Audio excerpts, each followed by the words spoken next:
Hello friends, పెళ్ళైన వాళ్ళు Israel వెళ్ళడానికి ఏ సర్టిఫికేట్లు కావాలో ఈ వీడియోలో చూద్దాం.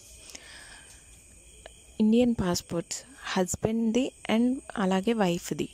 ఆధార్ కార్డ్ కూడా హస్బెండ్ది అండ్ వైఫ్ది. అలాగే as per Aadhaar card and passport voter ID కూడా ఉండాలి. వైఫ్ది అండ్ హస్బెండ్ది కూడా. పాన్ కార్డ్ కూడా వైఫ్ది అండ్ హస్బెండ్ది. బర్త్ సర్టిఫికేట్ ఎవరైతే వెళ్ళాలి అనుకుంటున్నారో వాళ్ళ బర్త్ సర్టిఫికేట్ ఉండాలి. అలాగే PCC certificate, local PCC and passport office PCC రెండు ఉండాలి. అలాగే రెసిడెన్సీ సర్టిఫికేట్ కూడా ఉండాలి. ఎవరైతే వెళ్తున్నారో వాళ్ళ పేరు మీదుగా ఉండాలి.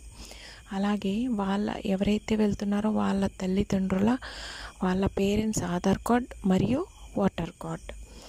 అలాగే వాళ్ళు మ్యారేజ్ చేసుకున్నారు కాబట్టి మ్యారేజ్ సర్టిఫికేట్ కావాలి.